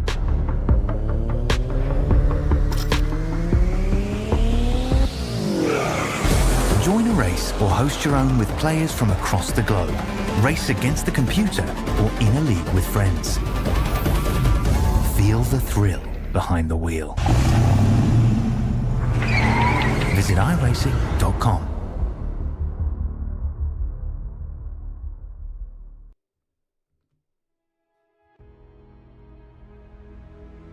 Back at Bristol Motor Speedway after a chaotic round number 6 of the Spark Truck Series here, the Tennessee 150 finally in the books. Justin Wilson's going to take the checkered flag here from the pole position. Ironically, the top 3 drivers in qualifying ended up being the top 3 in the official race results. Just a little switcheroo with second and third, but Justin Wilson from the pole position takes the checkered flag, coming from the back of the pack, back to the front. Justin, it's Steve in the booth. You got me? Yeah, I got you, boss. Justin, congrats, man. Survived a wild one here tonight. 17 cautions over 150 laps. You had a slight issue there earlier in the race. I don't know if there was contact with you, and I think it was the 18, but definitely some contact with the outside wall. How badly damaged was the truck after that incident? Yeah, the steering was not straight at all, and I was sitting there thinking about it, and then I've ran these races before where the steering's a little crooked and it's very uncomfortable. So I said, you know what, let me just go in and fix the damage. But honestly, it worked out because I just didn't take tires. I just got the damage fixed and then pitted a little later in that caution, and everything just fell in our hands to take the lead back. So honestly, after that issue with, I don't even know who it was, with the lap car, and I was trying not to hit him, got a little squirrely, tapped the wall, but I don't know. That race was just something. Honestly, I'm kind of glad it's over. I'm sure it was not fun to watch, but the trucks were really loose, and we were fighting them all night, so it's probably kind of the reason for it. We'll talk more about that in a moment, but just to backtrack slightly to the damage on the truck, I know some of these wheel systems that we all use when we're in the sim, some have quick disconnects, some don't.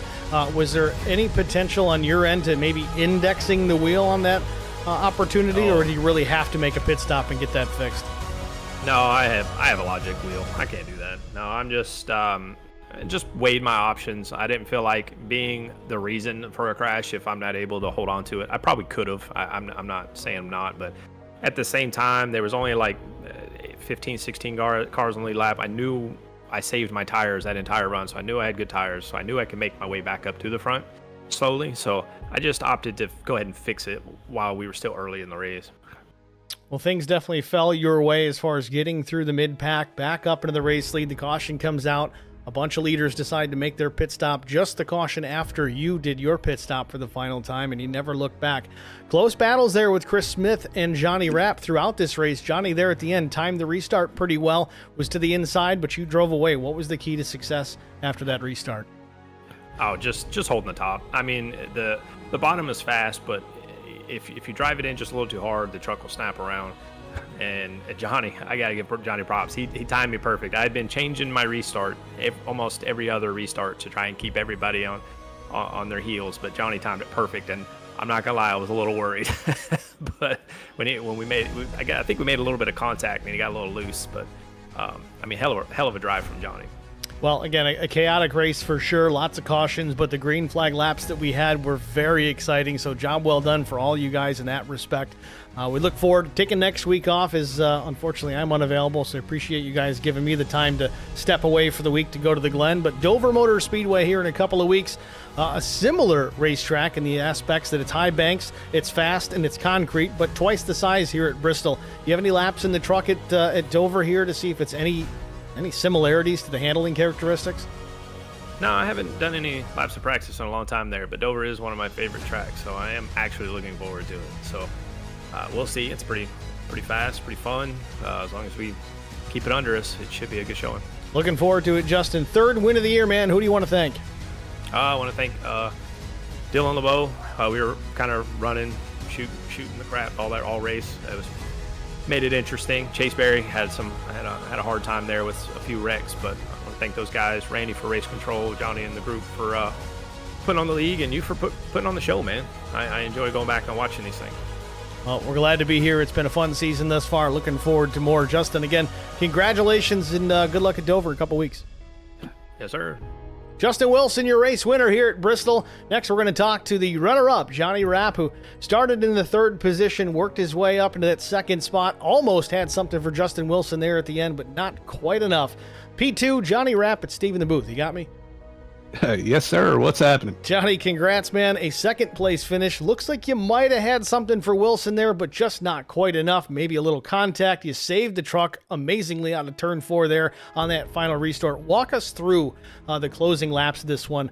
Basically a natural green-white checkered that we had in store here at Bristol.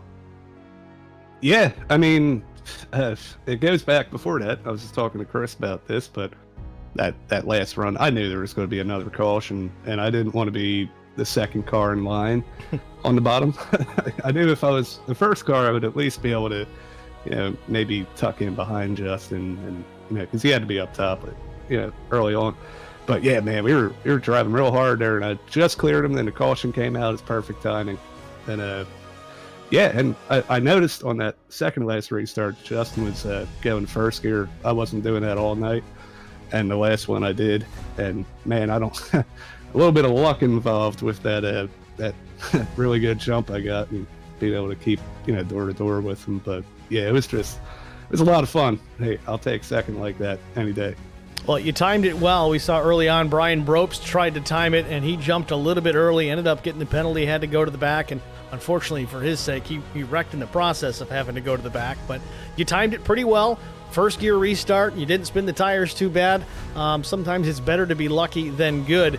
Again, contact between yourself and Justin out of 4. You saved the truck. A nice job there. He mentioned that these trucks were pretty loose around this place. We saw a lot of drivers with self-spins here tonight, resulting in a lot of these cautions. What do you attribute that real loose condition to? Was it just a short run? Did we need a longer run? Or is it just the new tire model on these trucks? Yeah, I think it's just the model or this setup.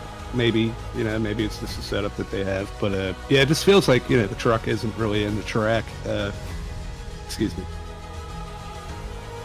Yeah, I don't know. It's just I feel like you would really have to baby it. And that's what I was doing for the 5 to 10 lap runs we were getting. I was just I wasn't even full throttle on the straightaway, just trying to save the right rear. But I think that's probably it. The track conditions, the track's cool. We figured it'd be gripped up, but it's it's still pretty loose. We look forward in a couple of weeks here. We'll go to Dover Motor Speedway. We talked to Justin about that as well. We'll get your take on the Monster Mile, another concrete oval, but a little bigger than Bristol Motor Speedway. Will we run into these same issues out at Dover? I don't think so. The only thing you see people running into the wall out of 2, but other than that, I don't think it'll be nearly as chaotic as this. This was a tough task for a lot of guys, and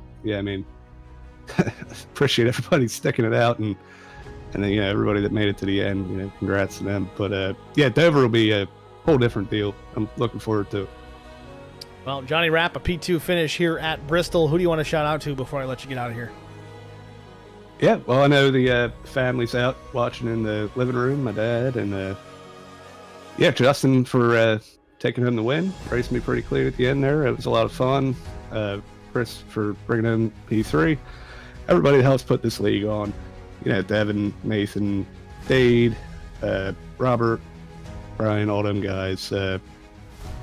It's a lot of fun. You for the broadcast, you do an excellent job. I think this is my first interview with you. I've been waiting a long time for that. But, I think it is. Yeah, and I mean, everybody else that comes out, all the guys that that come out every week. It's a lot of fun racing with these guys. Pretty good group of guys, and we appreciate it. Well, Johnny, we appreciate being here, man, and congrats yet again for P2 here at Bristol. Good luck in a couple of weeks at Dover. Thank you. It's Johnny Rapp, your runner-up here at Bristol Motor Speedway. Next, we're going to talk to third place Chris Smith. Chris had a strong run here tonight. Qualified outside front row and was battling with the race leaders just about all night long. I think the only driver to make a pass on the bottom. But Chris, it's Steve in the booth. You got a copy? Yes, sir. Got you loud and clear. Chris, congratulations, man. A solid third place finish. You and Johnny were battling pretty hard there near the end. You and Justin had some great battles throughout this race, too. I know the limited green flag racing that we did have was really focused on you and Justin Wilson battling it out for that top spot. You made it look good when we were at speed, but walk us through your take on tonight's race and what maybe could have been done differently, at least on your end, to maybe improve the position to P2 or maybe even pick up the win from Justin.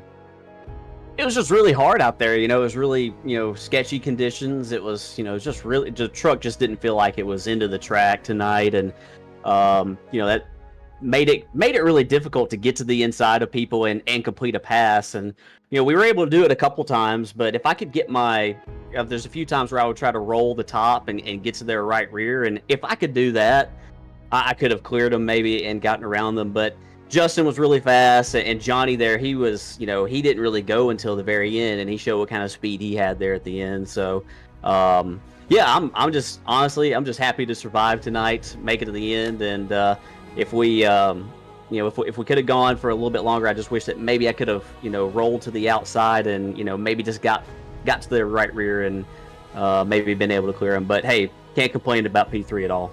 Well, as I said to all the other drivers we already interviewed, the green laps that we did have tonight were action-packed at a minimum. Lots of action at the front of the field, lots of side-by-side racing. It was certainly fun to watch. We certainly look forward to Dover here in a couple of weeks. We're going to take next week off, of course. What's the game plan going into Dover? I guess you could call it a similar racetrack to Bristol, though it is bigger. It's still concrete, high-banked and really, really fast and, relatively narrow if you look at things. How do you see that race playing out here in a couple of weeks? Yeah, I'm gonna be curious. I haven't been on Dover in these trucks since the rework, so I'm not really sure. This drove way different since the rework, so I was really shocked when I got out here tonight, and I'm gonna be curious about Dover as well. In the past, it's been like a cheese grater track on the tires, so if that's still the case, then it's gonna be about managing those tires and. Past races I've run there, it's a little bit different than tonight. You do get some long green flag runs. So hopefully that does happen and we can have a tire management race. Well, we certainly look forward to that. Again, tonight, it was a tough one, but there's always at least one every season, doesn't matter what league we're in. But looking forward to Dover here in a couple of weeks. Should be a good one. Chris, congrats on the P3 finich. Who do you want to thank before I let you go? Yeah, I appreciate it. I just want to give a shout out to my teammates, Ellis, Paul, Steve, for hanging in there tonight. I know Ellis is a little bit under the weather, but appreciate those guys hanging in there and being encouraging on the radio. Want to thank all the league admins, league sponsors, you for doing the broadcast, Randy Race Control. Shout out to my parents at home watching, and shout out to all the drivers for persevering and making it to the end of this one. Well, Chris, nice job yet again. Congrats on P3. Thanks for talking to us, and good luck in a couple of weeks at Dover. Appreciate it. Take it easy. Chris Smith, your third place finisher here at Bristol Motor Speedway. Let's take a look at our race results. Of course, we talked to race winner Justin Wilson. Second place, Johnny Rapp. Chris Smith was third. Josh Ward came home in the fourth spot. Steve Loving was fifth. Wes Pistol was sixth. Robert Brobst, seventh. Evan Pienta had an interesting evening, was leading some laps for a little while, was involved in a crash, worked his way back into the top 10, a solid finish for the 55, coming home in 8th. Robert Liedl finishing 9th. 10th was Pat Colby. Zach Mitchell was 11th. Nick Lucci, strong early, finishes 12th. Jake Maki was 13th. Nick Saroff, 14th. Brandon Ayers was 15th. 16th place finisher, that goes to Dylan LeBeau. Steve Vest was 17th. Paul Thomas, 18th. Peter Stewart, 19th. James Danforth finishes in the 20th spot. 21st went to Larry Poling. William Lyman was 22nd. Jay Heisman was 23rd. 24th, Chris French. Clay Sampson, 25th. Scotty Sobzak was 26th. Chase Berry, 27th. 28th, Brian Brobst. Shane Trotter, 29th. 30th, Matt Kerkhoff. 31st, William Cameron. Nate Gentry was 32nd. And Scott Tompkins, 33rd, 143 laps down. Out of this one relatively early. that's going to wrap it up for us here at Bristol Motor Speedway. Thank you guys all for tuning in, of course. I look forward to the next couple of weeks. These guys got a well-deserved break next week. I'm going to take a little vacation myself and enjoy that one to the fullest. But we'll be back here, bright-eyed, bushy-tailed at Dover Motor Speedway here in 2 weeks. Tune in same time, same channel here at HBR TV. If you haven't already done so, go ahead and like the stream if you liked what you saw here tonight, at least as far as the broadcast portion is concerned. And if you didn't, well, that's fine too. Click the thumbs down, subscribe if you haven't already, and click the little bell to turn on those notifications. It helps us significantly, and all those things are free to do. We don't charge a fee for the subscription service or anything like that. So help us out there. Tell your friends. Get some more people involved and interested. We certainly do appreciate that. Lastly, congrats once again to Justin Wilson. Pole position to the race win. Nice job here tonight at Bristol, but it's going to wrap it up for us. We'll see you guys in 2 weeks at Dover.